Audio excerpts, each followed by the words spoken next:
ایسی ہماری بیٹیاں بہنیں جن کو اٹھرا کا مسئلہ ہوتا ہے، اکثر آپ نے دیکھا نا اٹھرا بچے پیدا ہوتے ہی فوت ہو جاتے ہیں یا بچے ضائع ہو جاتے ہیں، تو اس کو اٹھرا کہتے ہیں، ٹھیک ہے. اب اس کے لیے صرف دھماسا بوٹی آپ اس کو فائن پاؤڈر کر کے تو اس کا کیپسول بھر کے صبح شام کھانے شروع کر دیں، یا پھر اس میں پاؤڈر کر کے گڑ ملا کے گولی بنا لیں تو یہ کھائیں. اللہ کے حکم سے دوبارہ ایسا مسئلہ نہیں ہوگا کہ آپ کے بچے ضائع ہوں. یعنی کہ اٹھرا کا اتنا زبردست یہ علاج ہے. تو یہ مصفی خون بھی ہے، کینسر کا علاج بھی، یعنی کہ ایک جڑی بوٹی ہے، اس کے فائدے دیکھیں کتنے زیادہ. یہ ایکچولی امیون کو بھی بڑھاتا ہے، بہترین ہے امیون سسٹم کے لیے. جتنی مصفی خون چیزیں ہیں امیون سسٹم کو بہت جلدی بڑھاتی ہیں، ٹھیک ہے، کیونکہ یہ بیسیکلی تو خون کی سرکولیشن کو بہتر کرتی ہے. تو یہ مرد بھی کھا سکتا ہے؟ ہاں، یہ کوئی بھی.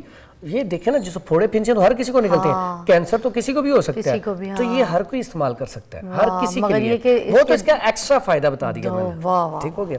پھر اس کے بعد آ جائیں، یہ جو ہے یہ آپ نے اس میں آملہ بیڑا ہرڑ، یہ تین چیزیں اتنی زبردست ہیں کہ یہ میں سمجھتا ہوں کہ عام روٹین میں ہر کسی کو یہ کھانا چاہیے گھر میں، کم از کم سال میں نا کوئی ایک دفعہ بنا کے تو ضرور کھائے تاکہ وہ فٹ رہ سکے. آملے کا چھلکا یا بیج؟ یہ آملے کی گٹھلی نکال کے نا، یہ آملہ جو ہوتا ہے نا، یہ دیکھیں یہ آملے کا پیسا، اس کی گٹھلی نکال دیں. گٹھلی نکالنے کے بعد جو اس کا یہ چھلکا ہے نا، یہ استعمال کرنا ہے. آملہ جو ہے گٹھلی نہیں. اچھا، آملہ جو ہے اس کا آپ نے لے لینا ہے 100 گرام گٹھلی کے بغیر. اس کے بعد آپ نے یہ ہرڑ لے لینی ہے 50 گرام گٹھلی کے بغیر. اس کے بعد آپ نے یہ بیڑا آپ نے لے لینا ہے 50 گرام گٹھلی کے بغیر. اب تینوں چیزیں فائن پاؤڈر کر کے یہ مکس کر کے رکھ لیں گھر میں. ½ ٹی اسپون شام کو آپ کھا لیا کریں عصر کے ٹائم پہ.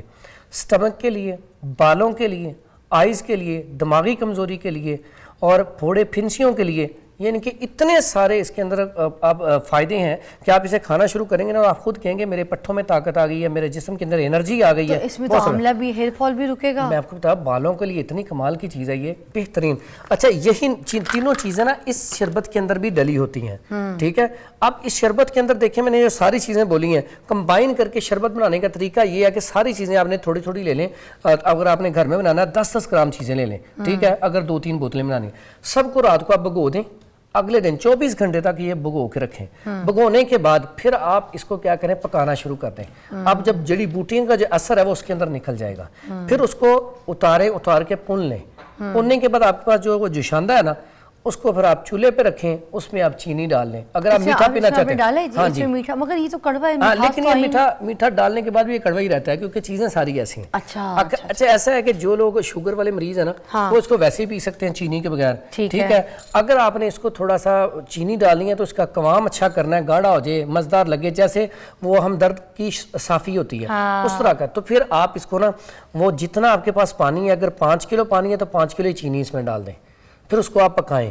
جب وہ پکائی جائیں گے تو پھر وہ آپ جیسے پہلے دیسی طریقہ ہوتا تھا، اب تو برکس وہ میٹر آ گئے ہیں، اس میں 71 یا 72 بھی جائے گا. ہاں، لیکن پہلے طریقہ یہ ہوتا تھا کہ وہ ایسے نکال کے دیکھتے تھے، اگر وہ پھیل رہا ہے تو بھی تیار نہیں ہوا، اگر وہ ایسے اکٹھا ہو گیا، موتی بننا شروع ہو گیا تو شربت آپ کا تیار ہے. تو وہ شربت پھر آپ اس کو اگر آپ نے رکھنا ہے کچھ عرصہ تو اس میں ٹاٹری ڈال سکتے ہیں، ٹھیک ہے. 10 گرام ٹاٹری ایک بوتل کے اس میں ڈلتی ہے.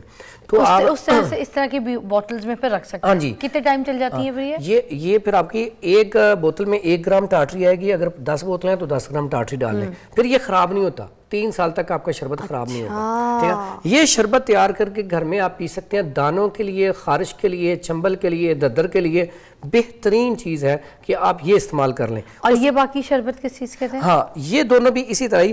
اگر آپ کے اندر نا خارش اور خون کا گاڑھا پن بہت زیادہ آ گیا ہے، الرجی بہت زیادہ ہوتی ہے، ٹھیک ہے، تو اس کے لیے فوری طور پہ خارش کو ختم کرنے کے لیے اگر آپ دونوں کے عرق پی لیں نا، دونوں مکس کر کے، یہ عرق عشبہ ہے اور یہ عرق شاطرہ ہے. پینا پانی میں ہی ہے؟ پینا پانی میں پی لیں، ویسے پی لیں، اور جیسے اس میں آپ ڈال کے پی سکتے ہیں. اچھا، یہ اتنا اچھا عرق ہے. کتنا ڈالیں گے دیکھ لیں کوانٹٹی؟ یہ دیکھ لیں کوانٹٹی نا آپ نے بالکل جیسے 3 سے 4 چمچ. اچھا، اس کی ایک اور بات بتاؤں، یہ جو بیماری نا ویریکوز وین، وہ خون کے گاڑھا پن کی وجہ سے. ویریکوز وین کیا ہوتی ہے؟ یہ بلاکیج آ جاتی ہے. آپ نے اکثر دیکھا رگیں صحیح سے رگیں سوج جاتی ہیں، اور ویریکوسیل اکثر ہو جاتا ہے. اب یہ جو بیماری ہے اس کا تعلق بھی اس کے ساتھ ہے. یہ جتنی بھی مصفی خون چیزیں ہیں یہ آپ کی خون کی سرکولیشن اتنی بہتر کر دیتی ہیں, جو بھی خون کے ریلیٹڈ بیماری ہوتی ہیں وہ ٹھیک ہو جاتی ہیں. چھوٹی شریانوں میں بھی بالکل بالکل. اور اس کے لیے آپ ویریکوز وین کے لیے بھی نا آپ یہ ارک عشبہ اور ارک یہ شاترہ پینا شروع کریں اسی طرح, تو یقین کریں آپ کا یہ والا مسئلہ بھی حل ہو جائے گا. واہ. ناظرین ایک بریک لیں گے, بریک کے بعد آپ کو جوائن کرتے ہیں. 1 منٹ. اچھا ویلکم بیک. ایک آپ ہمیشہ بتاتے ہوتے ہیں نا کہ ہلدی ہلدی کا استعمال جو ہے وہ ہونا چاہیے. اب ہلدی یہاں پہ بھی مجھے دکھ رہی ہے, اس کا کیا علاج ہے آج کے ٹاپک کے حساب سے؟ ہلدی جو ہے مصفی خون ہے. یہ بھی جی یہ خون کو پیوریفائی کرتی ہے, صاف کرتی ہے. سادی ہلدی؟ جی صرف سادہ ہلدی, کچھ نہ کریں اب انفیکشن کے لیے اور خون کو صاف کرنے کے لیے. بلکہ آپ کہیں اگر آپ کے چہرے پہ دانے ہیں نا تو آپ اس کو تیل کے اندر شامل کر کے نا یا مکھن کے اندر تو ایسا ایسے سے مساج کریں تو آپ کے دانے غائب ہونا شروع ہو جائیں گے. ٹھیک ہے. اس کے بعد یہ آپ کو پتا اپٹن میں بھی یہی کیوں آتی ہے, چہرے کو صاف کرنے کے لیے. اسی طرح اگر آپ اس کا سادہ ہلدی کے لے کے نا اچھی صاف ستھری 1 نمبر اس کا کیپسول بھر لیں, کیپسول بھر کے 1 کیپسول صبح اور 1 شام کھانا شروع کر دیں, آپ کا خون صاف ہو جائے گا. اگر آپ کا خون گاڑھا ہے وہ بھی ٹھیک ہو جائے گا, اگر دانے ہیں وہ بھی ختم ہونا شروع ہو جائیں گے. یعنی کہ ہلدی اتنی اچھی چیز ہے. ٹھیک ہے. اچھا اب جب ہم اس کو پکا کے پتیلے میں بناتے ہیں, ٹھیک ہے نا, کیونکہ ہم تو بھون بھی لیتے ہیں ہانڈی وانڈی کو, تو بھی اس کی تاثیر یہی رہتی ہے یا فارغ ہو جاتی ہے وہ ہلدی؟ نہیں تاثیر یہی رہتی ہے, لیکن اس کو ہم نا دونوں طریقے سے استعمال کر سکتے ہیں. ہنڈیا میں تو لازمی ڈالنی چاہیے. فائدہ دیتی ہے وہ بھوننے کے بعد؟ بالکل فائدہ دیتی ہے اس میں, لیکن تھوڑا سا فائدہ کم ہو جاتا ہے اگر آپ ڈائریکٹ اس طرح لیتے ہیں نا.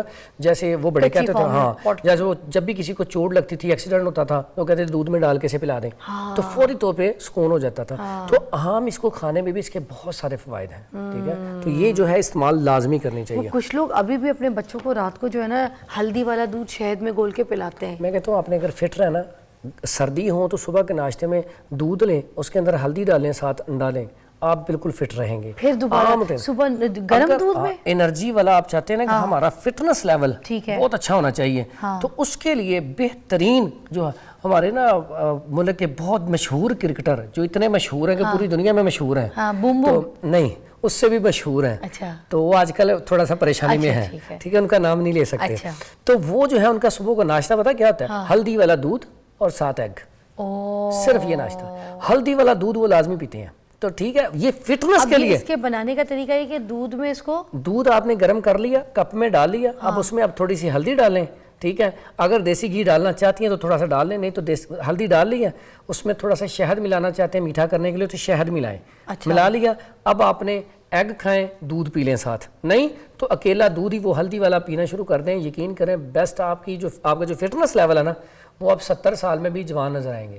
واو, ٹھیک ہے. اتنے افادی میں چیزیں, بڑی بہترین چیز ہے. اور کیا بتا رہے ہیں؟ اچھا اس میں آج کل نا گرمی ہے, بچوں کو نا یہ گرمی دانے پت بہت زیادہ نکل آتی ہے, تو اس کے لیے ایک تو مائیں جو ہے انہیں چاہیے کہ وہ نا یہ والا شربت بنا کے نا لازمی پلائیں. تھوڑی سی املی لے لیں, رات کو بھگو دیں. ٹھیک ہے. اس کے بعد یہ تھوڑا سا آلو بخارا لے لیں. ٹھیک ہے.